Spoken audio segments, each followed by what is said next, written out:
Happy Halloween! Woo! It is a secret episode for you guys today.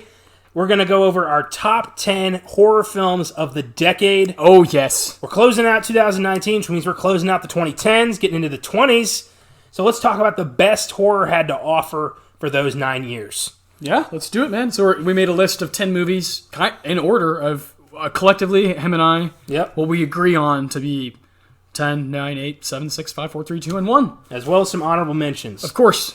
So without further ado, I'm Connor Eyzaguirre. I'm Austin Johnson. And this is a very special episode of Filmgazm.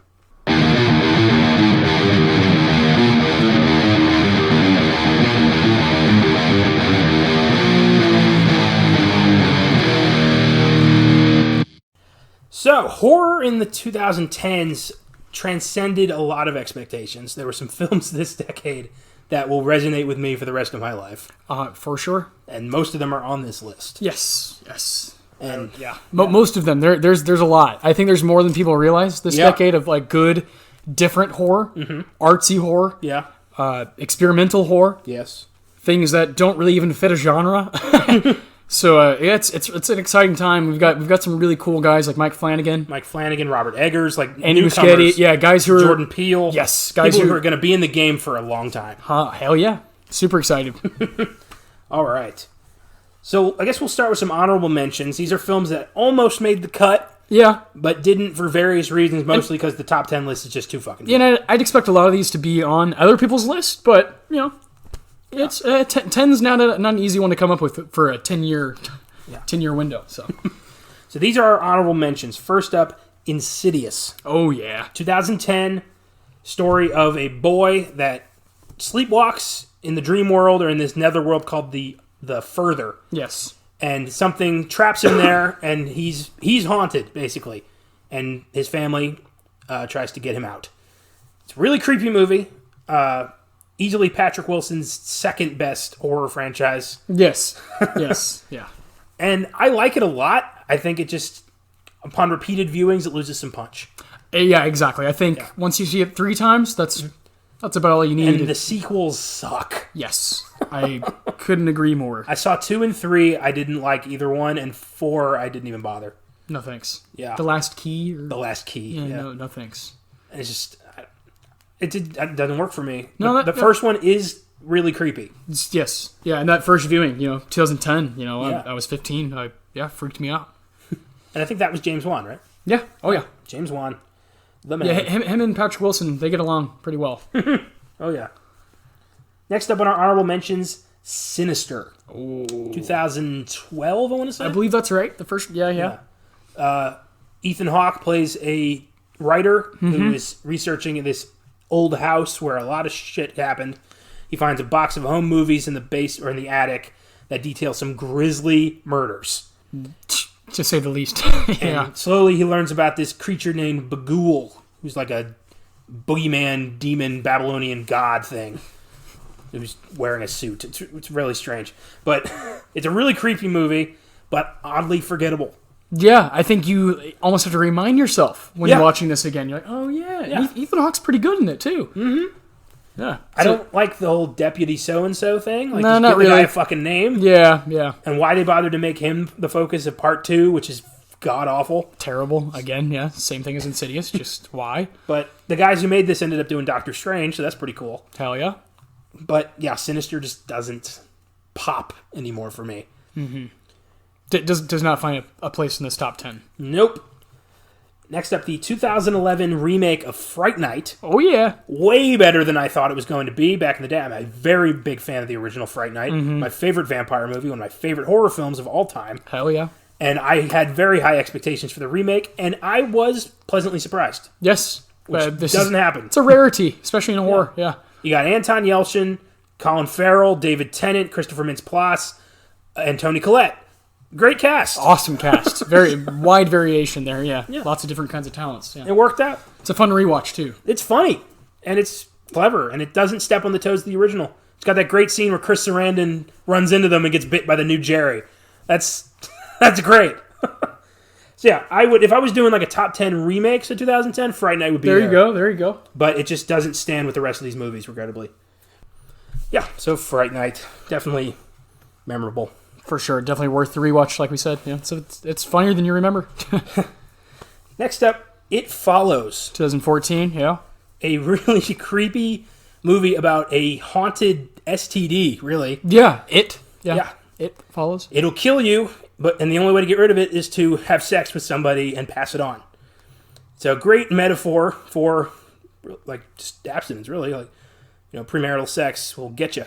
Yeah. Okay. Or Michael Myers will get you. Yeah. And it's a creepy movie, just seeing this thing walk slowly towards you in the background. You don't know what it looks like. That's Robert Mitchell, the guy who wrote and directed the movie. That's the guy who made Under the Silver Lake. Oh, yeah. That movie, it's like one of my favorite movies of 2019 so far. Mm-hmm. Yeah, that guy's got some really cool ideas. But again, I've seen it once, and I couldn't tell you what most of it was about. It's, again, oddly forgettable. It's pretty simplistic, It follows the girl after she has a sexual encounter, and it follows. It follows, yeah.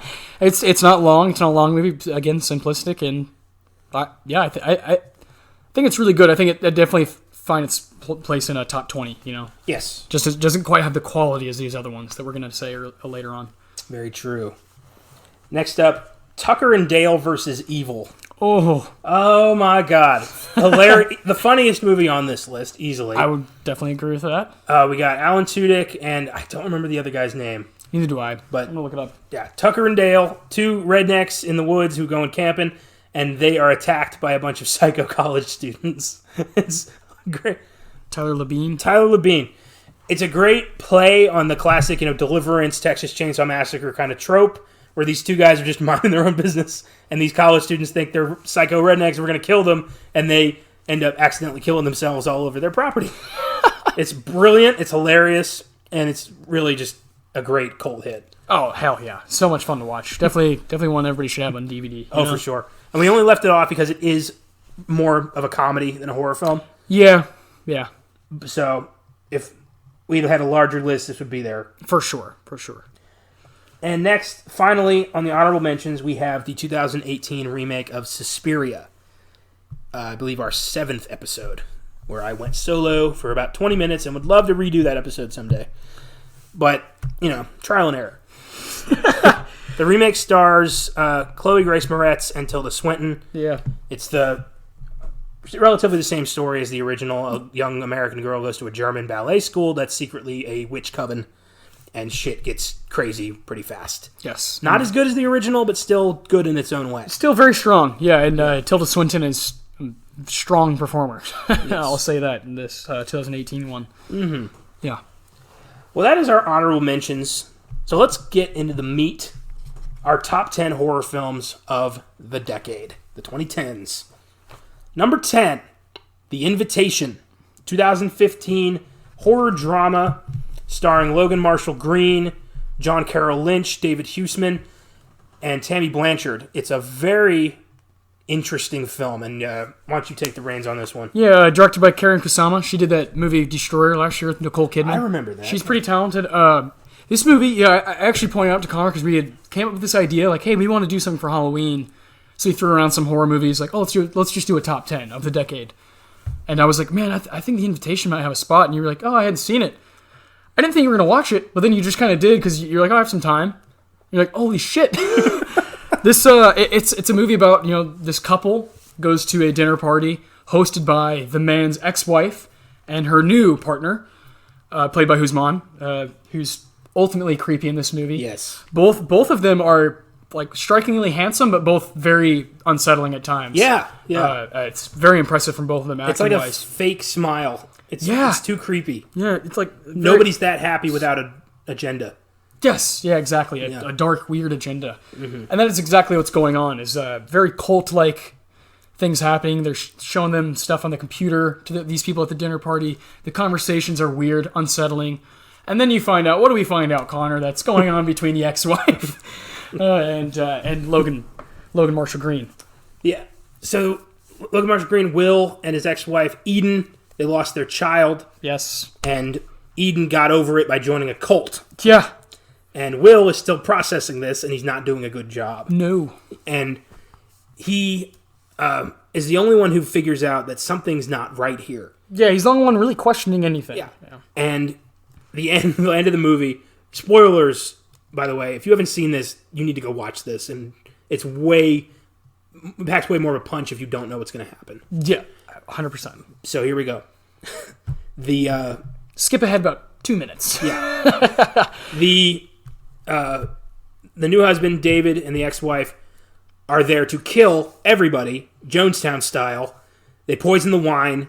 They're all going to die together. Will figures this out, stops most of the people from drinking the wine. One of them is not so lucky, and she dies immediately. David freaks out, pulls out a gun, and they all start hunting down the partygoers. Yes. Brilliant.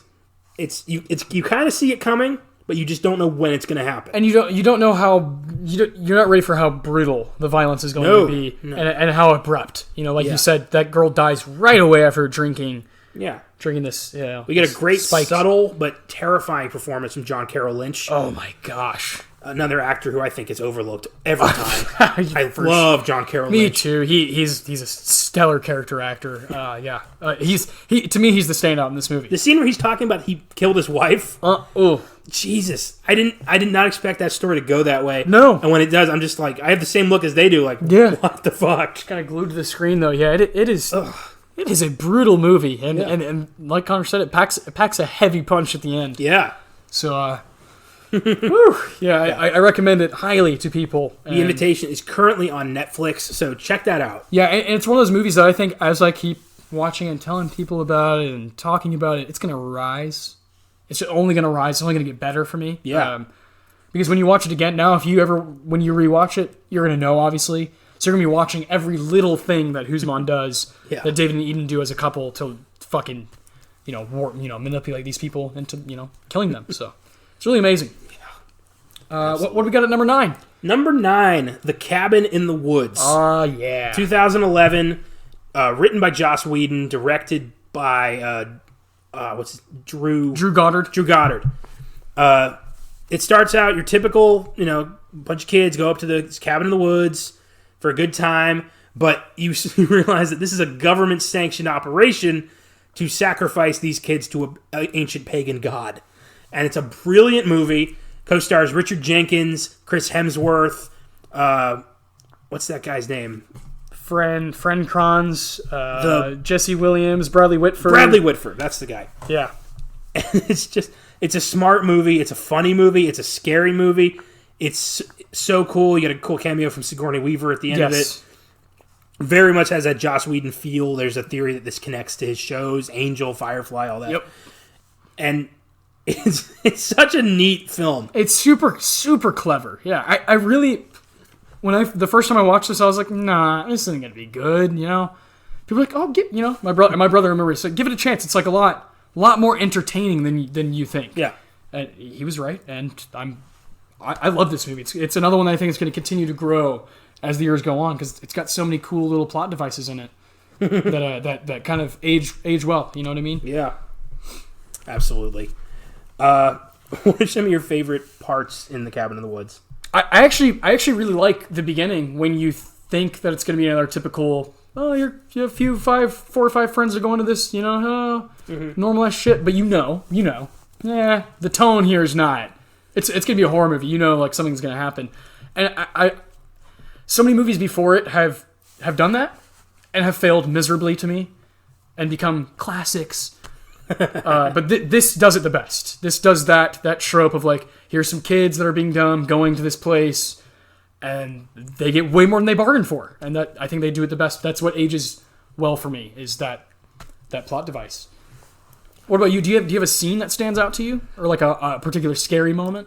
The scene I really like isn't really scary. It's just clever. Okay. It's when in the office pool they're betting on what monster the kids are going to unleash, and the one lady's like, "I had zombie. I should win." I forgot about that. And she's like, "Yes, you had zombie, but he had redneck zombie family, so he won." Like this casual like office space style dialogue about these kids getting it's so cool. Killed. Yeah, it's so cool. And the one hilarious. Bradley Whitford's always like, I want it to be a mermaid someday. There's gonna be a mermaid, and he gets eaten by the freaky mermaid at the end of the movie. Wonderful film. Fantastic. Clever. Number 8, we have The Babadook. Oh, yeah. I think Australian, right? Yeah. Australian. Directed and written by Jennifer Kent. Australian horror film from 2014. Freaked me out the first time I saw this. I saw this on Netflix. Me too. For the first time. I think a lot of people, I think it kind of got word of mouth. That happens in horror a lot, where people are like, yo, this movie's actually scary. Mm-hmm. And all of us are like, oh, fuck, then we have to watch it, you know? Yeah.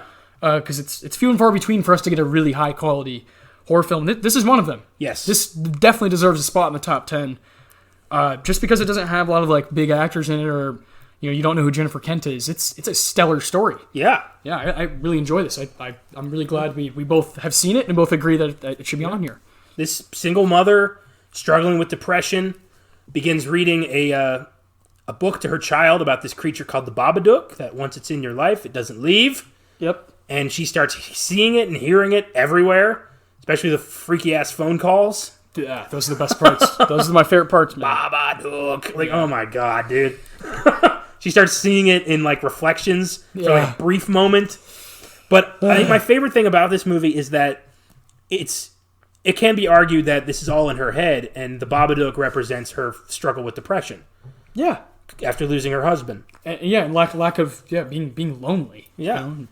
And once, in the end, she conquers the Babadook by locking it in the basement, you can almost see that as her finally coming to terms with her grief and letting it go. Yeah.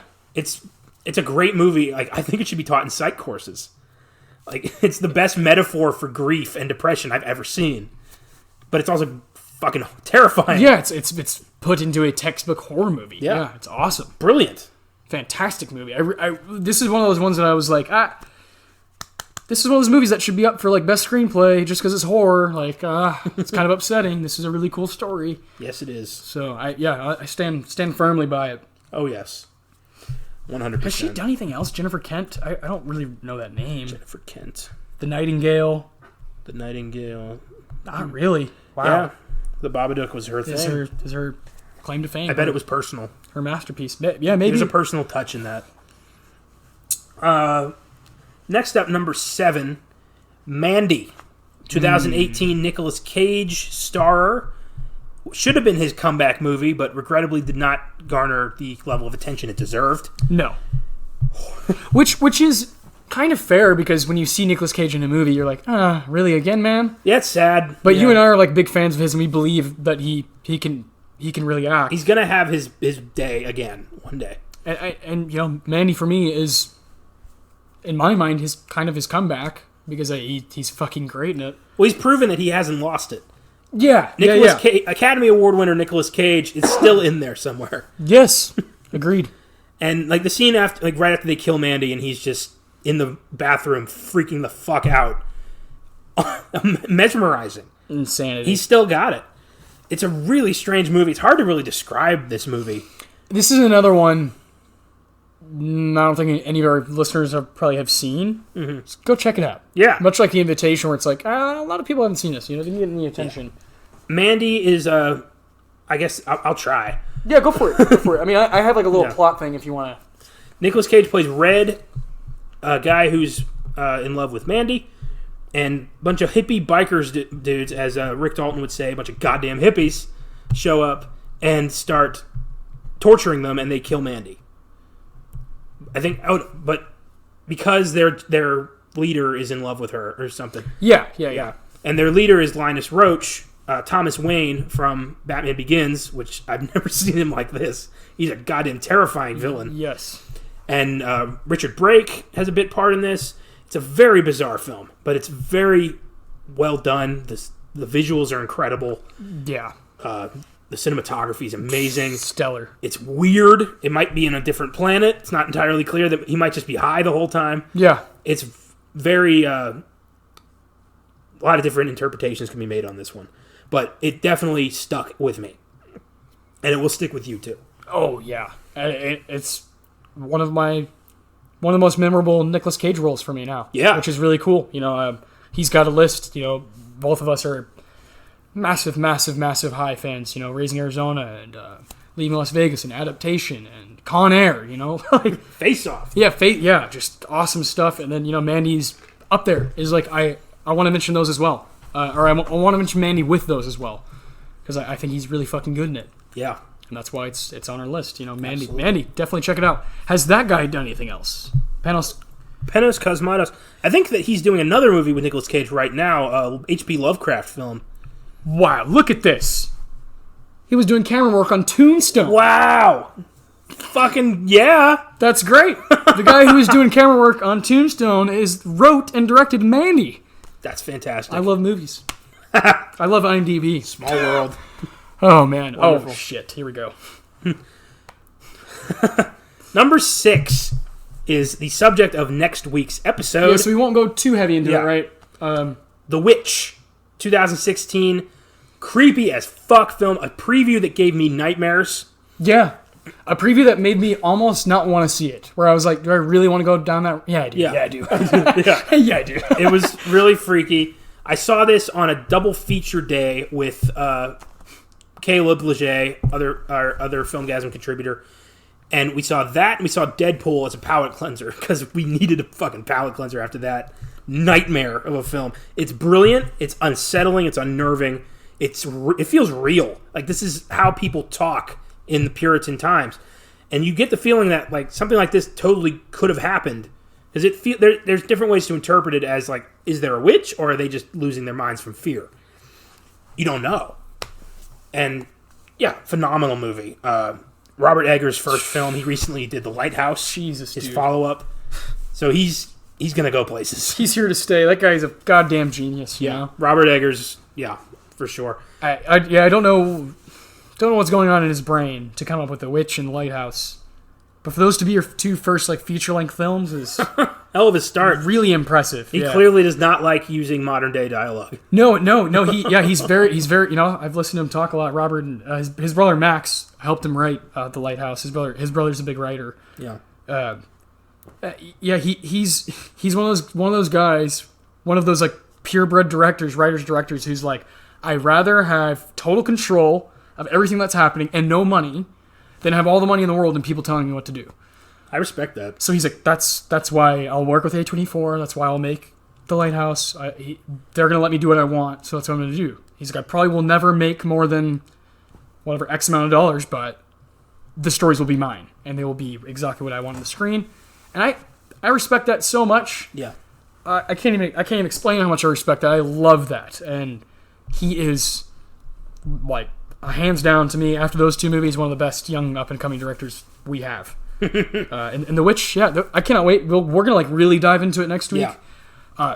Eggers did some research on how these people talked during this time, how their accents kind of go in and out sometimes, because it's such a fascinating time. 1600s. Well, a lot of the story came from real accounts of incidents with witches. Yes. Possibly. Might have just been, the local hag who was murdered unjustly, because that's what usually happened. Yes. But, I'm listening to Dan Cummins' new podcast, Scared to Death. Yeah. Where he talks about supposedly real horror stories that took place, demonic possession, alien abduction, things like that. And he's typically a skeptic, but he constantly says on that show, it only takes one.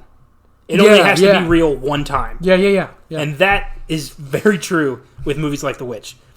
And real for one person, too. Yeah. So, if one person's fucked up by something or thinks that they're fucked up by something, it can affect everyone they're around. Mm-hmm. You know what I'm saying? Yeah. So the power of horror, the power of demonic possession and stuff. The Witch reminded me very much of the Twilight Zone episode, Monsters on Maple Street. Oh, nice. Where strong call. There's something's evil here, or it might just be they're losing their minds. Mm-hmm. It's all about how you look at it. Yeah. And The Witch is one of the most brilliant films of the decade for that.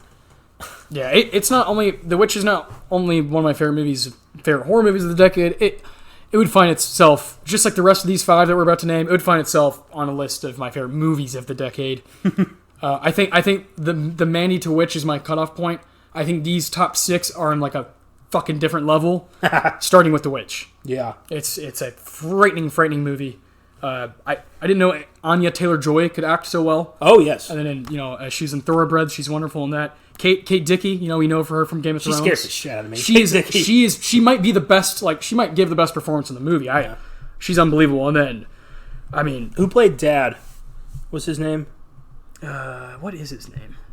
Where is he? I think he's at the front. He was one of the first ones? Oh, William, yeah. Ralph Ineson. Ralph Ineson, yeah. He also was on Game of Thrones. He played Theon Greyjoy's lieutenant dude, Dagomir Cleftjaw, because I'm a nerd and I know that.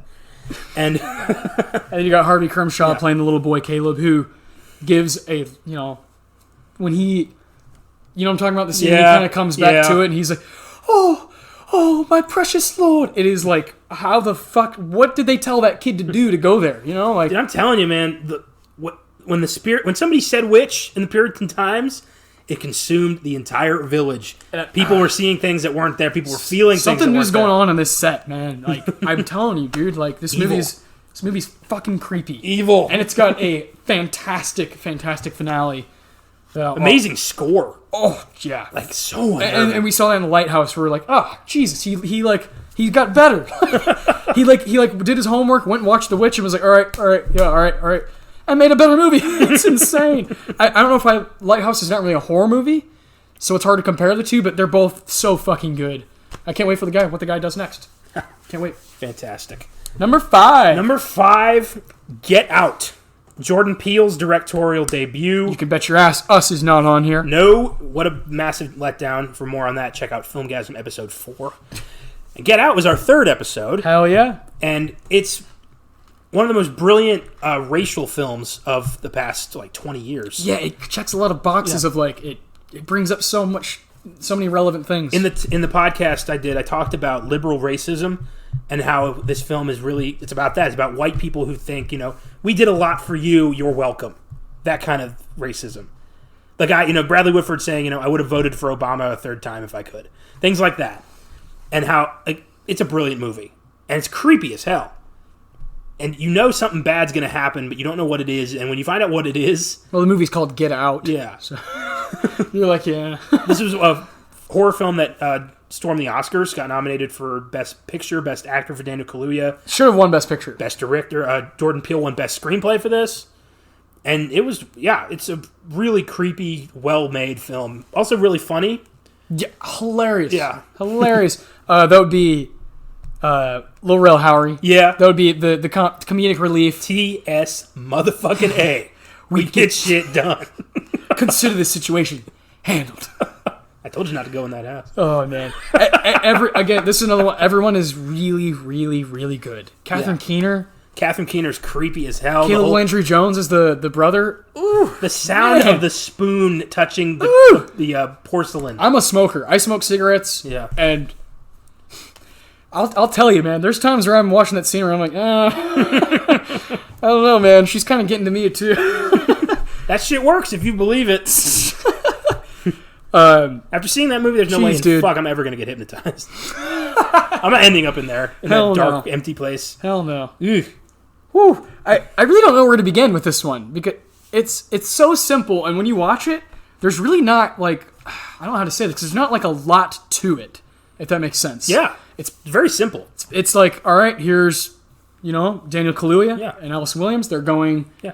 Interracial couple. Yep. White girl from the South dating a black guy. From New York. To take him home to meet the folks in this backwoods plantation-style home. And the parents are Bradley Whitford and Catherine Keener. And the son is Caleb Landry Jones. And they're all pretty racist. Pretty racist, but very nice about it. Yeah, like Connor said, the whole... That shit, if I could have voted for Obama third that scene term. where Daniel Kaluuya is meeting all of her, the guy's old white friends. Oh, jeez. And they're like, it's been a great time for you people, hasn't it? Things like that. And he's clearly so uncomfortable. Oh, at one point, a lady's like, how is he in bed? And you're like, what? And then you got so shocking. The brilliant, the brief but brilliant performance by Lakeith Stanfield. Ah, yes, I was waiting. Holy fuck, dude. Well, because he's in it at the very beginning, and it's my favorite. It's one of my favorite parts of the movie is when he's walking. He's like, "Fuck this shit, man," because it flips the stereotype on its head. A black dude gets kidnapped by white people, by a white guy in a Corvette. Yeah. It's in the burbs. Yeah, and he's just like, I didn't think this would be happening in this neighborhood. Yeah, and then all of a sudden he gets snatched up, and then you see him later, and then breathtaking. With a completely different personality. And then the camera flash, and you see it in a brief second. It goes from happy to terrified. Oh, man. And Lakeith turns into the actor that we all know him from, in Short Term 12 in Atlanta, where you're like, oh, all right, yeah, there he is. And starts screaming at Daniel Kaluuya. Mm-hmm. Chris Washington is his name in the movie. Just screaming at him, like, get out! That's where the title comes from. It's got one of the most brilliant third acts ever. Once Chris realizes what's going on, how he takes this shit down. Yeah, and how it keeps unfolding. So, like, he definitely knows something's up. He doesn't quite know how to go about it. And he's like, all right, we need to leave. Allison Williams is a part of it. He finds out because he sees those fucking pictures, which is one of the most chilling scenes ever. I get the chills just talking about it. Because he's looking at those pictures and he's like, oh my god, there's like 30 of them. And then she's a goddamn serial killer. And then he sees, oh fuck, it's blowing my mind just talking about it. He sees, they have a fucking maid and they have the guy who works in the yards outside. He fucking sees them too, like in the pictures with Allison Williams, and he's like, "Oh my god!" And everything's coming to mind. Okay, here we go. Yeah. I need those keys. The second or third time you watch this, you notice so many little details. Yes. You can feel the amount of time and care that Jordan Peele put into this. This is a very, very special film. The lack of time and care I feel like he put into Us. Like, I think this was so good, we expected so much more from Us. And we just didn't get it. Well, and this is the tight film. And to the core, it is horror. It is like a horror movie. And Us is not that way. Like, no. Us has all these other ideas that it's pulling, and it never really clicks. Get Out is like, knows exactly what it's saying, and it finishes really fucking strong. And, he wins.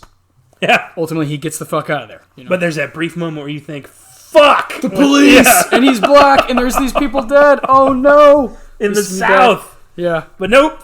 Motherfucking Jordan has an alternate ending where that happens. I've seen it, and I can't watch. It's so sad. Brutally unsettling. Yeah. It's like, fuck, man.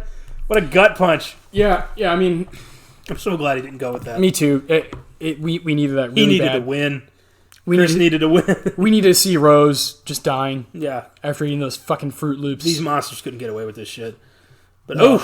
So great. It's there's a reason it had its standalone episode. Oh yeah. Back early third episode. So you had The Shining, Amityville, and Get Out. Woo! And yeah, it deserves very high praise, and I would have no problem if someone said this is the best horror movie of the decade. Yeah. No problem. Absolutely. We have it 5 because we think there's 4 other ones that are right there with it. And we'll get to those now, yeah? Oh, yeah. Number 4, The Conjuring. Oh, yeah. 2013, first of a massive franchise. Yes. Filmgazm episode 17. And the true, supposedly, story of one of the case files of paranormal investigators Ed and Lorraine Warren, played by Patrick Wilson and Vera Farmiga. The story of the haunting of the Perrin family, who supposedly had a ghost named Bathsheba haunting their house and causing dark shit to happen. Supposedly their most terrifying case.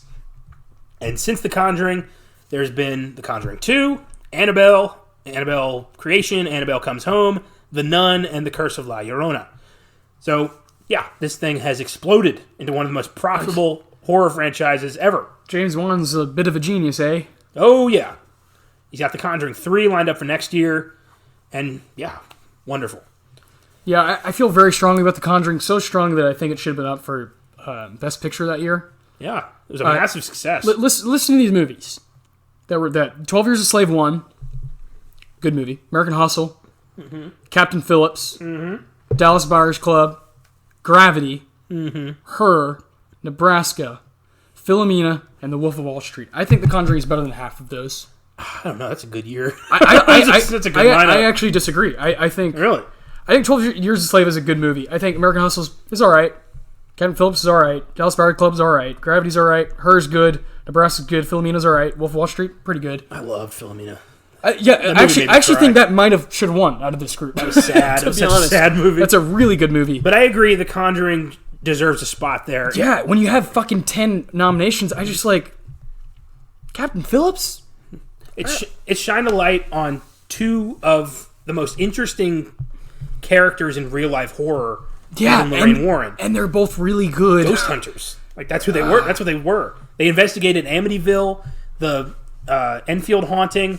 Like these were the experts. Yes, and now we have a franchise kind of celebrating their case files, their work, their life's work, their legacy. I mean, even if they were frauds, they were cool people. And we got Patrick and Vera to fill those shoes. It's really amazing. Absolutely, this movie has some creepy ass scenes, like the hide and go clap.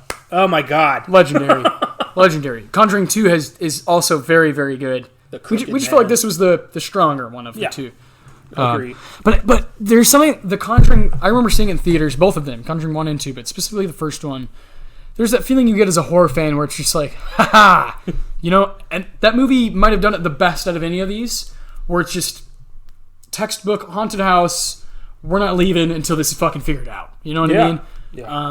And I don't want to say, like, happy ending, but it certainly has an ending where it's like, okay, like, they, the Warrens did their job.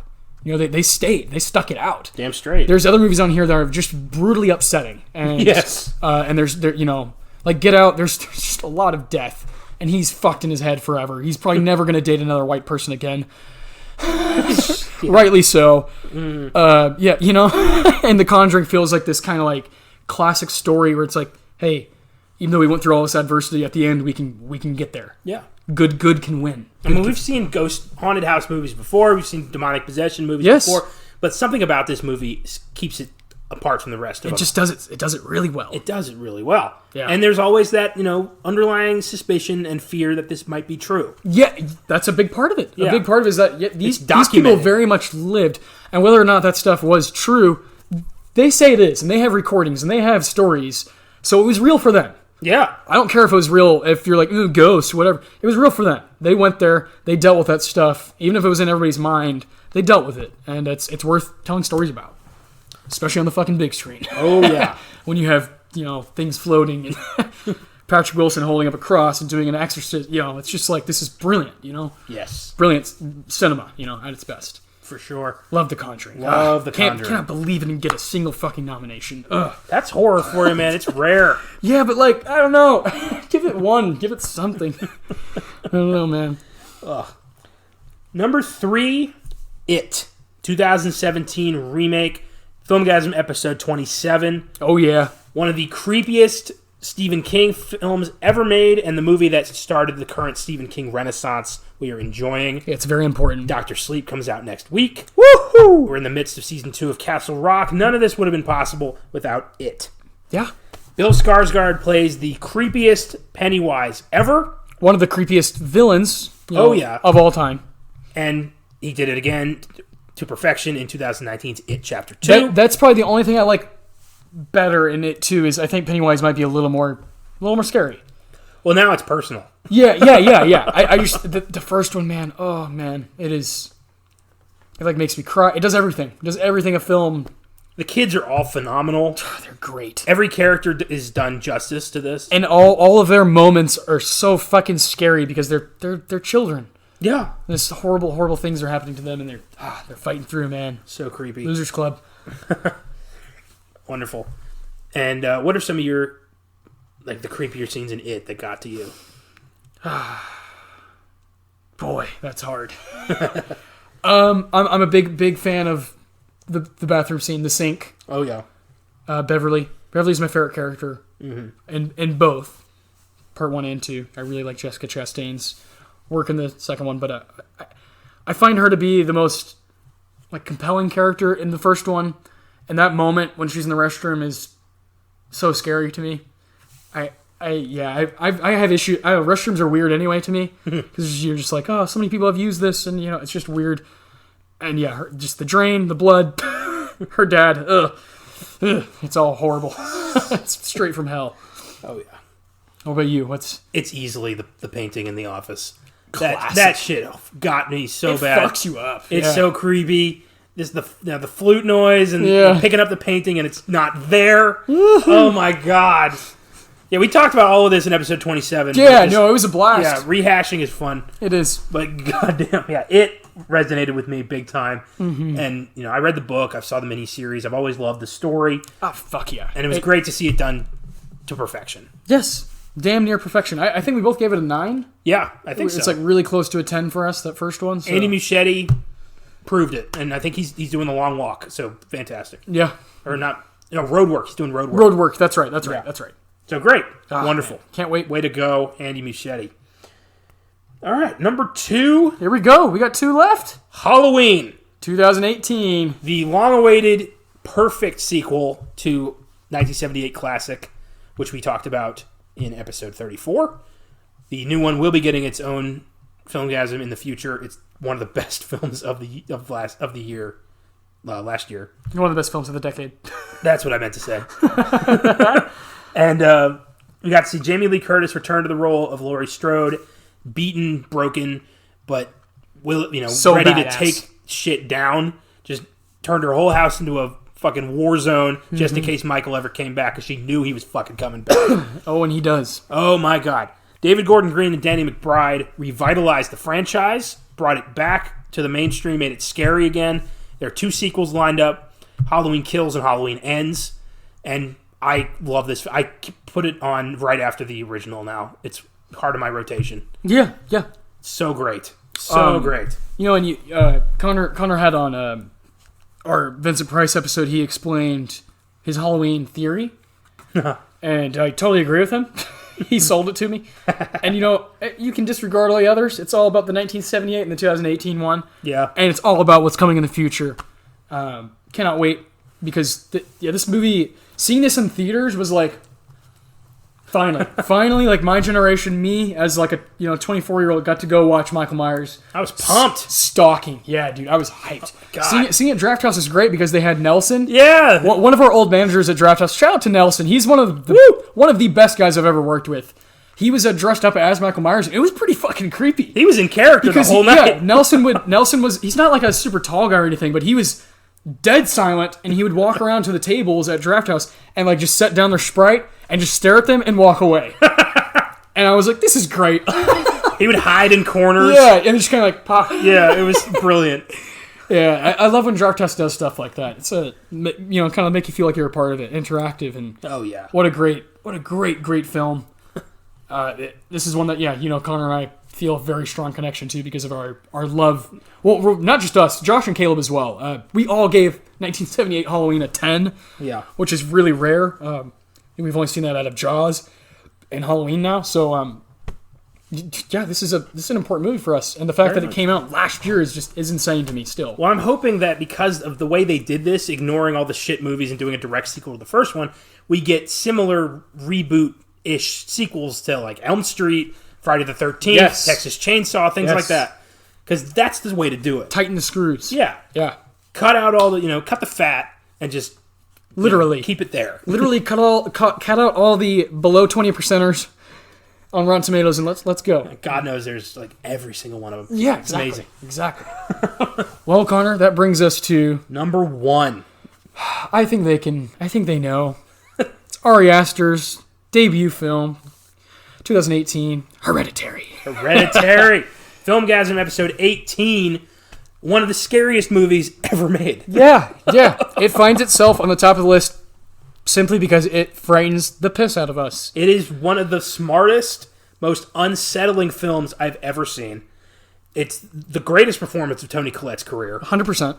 Totally overlooked. I'd say that, and then Little Miss Sunshine, or 1 2. I think this greatly surpasses Little Miss Sunshine. I agree. I love I love that movie too. But this is... I'm with you. This is something else. And why don't you feel free to have... Yeah, man, Hereditary. Came out 2018. This is when we were both working at Alamo Draft House. I saw it. They showed it on Wednesday night, which was shocking. They had like a screening for the employees. Yeah. I went because I love Toni Collette. That's an understatement. I don't even know what word to use anymore because I adore her. She's one of my heroes. So I was like, yeah, I'm going to go see it. The trailer looked pretty enticing, looked pretty freaky. You had Alex Wolff smashing his head on the desk in the trailer. You saw this little girl who looks pretty frightening and like a little bird with its head cut off. You're like, huh, A24, they've done some cool stuff. Yeah, I'll go check it out. I went and saw it, was blown away, couldn't really sleep that night. The next day I was at work, and I told Connor, dude, just go see it, because I need someone to talk to about it. And you were like, all right. I don't think you really understood how good it was going to be. I did not. Neither did I. I don't think anyone did. Mm-hmm. That's what's great about horror is it gets a word of mouth, and it just people become obsessed with it. And Hereditary is the definition of the snowball effect, where some people saw it, they told everyone about it. Those people saw it, literally told everyone about it. The entire horror community was up in arms. Hereditary is the shit. It is hands down the best horror movie of 2018. Halloween a close second. To me, is unquestioned, unchallenged. There's no other movie from the past decade that's nearly as frightening as this. Yes, very much so. And I loved how misleading the marketing was. I usually don't like that, but in this case, it worked brilliantly. If it works and it scares you, then cool. Yeah. Yeah. But the film is not what I expected, and what it was God. Oh my God. I saw it by myself, and I had to walk to my car afterwards at night. And I was seeing things. No, something didn't feel right. Oh my God. Mom walking on the wall, like, God damn. Oh, just thinking about it right now is giving me goosebumps. Oh, Louie. Ann Dowd gives the performance of her career. Gabriel Byrne does not check in. Fuck everybody who said he does. He's good in this movie. He has a couple moments. The moment at the light, at the stoplight. Yeah. Brilliant, breathtaking scene. Alex Wolff, good God. This guy's life is going to be altered because of this movie. He already has said that he's had times where it's been difficult mentally. Yeah. This is one of those. It's one of those that's going to have legs forever because of how scary it is. Mm. Because at the end of the day, a horror fan wants to be freaked out. Yes.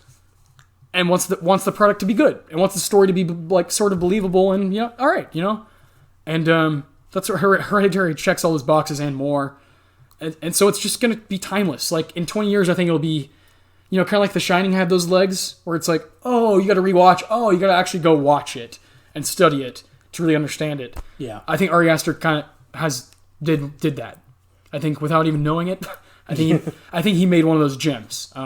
Absolutely. Yeah, and there's stuff in it, man. Like when Toni Collette is walking in the hallway, I'll never, it's classic Stanley Kubrick. Camera goes upside down, and he does it again in Midsommar. It's just stuff that's on a different level of filmmaking, And Ari Aster, even if you don't like both Hereditary and Midsommar, you have to admit that he is like very gifted. Yeah, and has an eye for something. So I don't know, man. Hereditary is it's a classic. So to recap. Number 10, The Invitation. Number 9, The Cabin in the Woods. Number 8, The Babadook. Number 7, Mandy. Number 6, The Witch. Number 5, Get Out. Number 4, The Conjuring. Number 3, It. Number 2, Halloween. And number 1, Hereditary. Those are the top 10 greatest horror films of the 2010s. Undisputed. Yeah. Solid list, and yeah. See every single one of those films if you haven't. For sure. And then some more. And I'm sure I really want to hear what Caleb and Josh, if like there's a couple that they think should be in this. And then if anybody who's listening who's like, oh shit, y'all should have had this, let us know, dude. Absolutely. Fucking let us know, man, because we're all for that. 100%. That's why we had the honorable mentions. Just kind of throw some out there, get some ideas going. Yeah, it's been a good decade. It has, and it always will be. You have to search for that stuff. You have to go to do the work, especially with horror. Yes. You have to go find stuff, go watch it, listen to people, listen to recommendations, listen to podcasts, read stuff, hear people out, and watch it. That's what I've done a lot with Connor. Is like I just take his recommendations and I simply go watch it. And he does the same, and vice versa. Yeah. Yeah, and we like The Invitation. That's one that Mandy's one. You're like, Austin, you got to see it, and I did. And here we are talking about it. So that's the conversation is what it's all about. So that's what we're doing here. 100%. And this was a fucking great Halloween bonus. Hell yeah. Happy Halloween, guys. Have some fun. Be safe out there. Have fun, and get some candy, Have a great holiday, guys. Peace.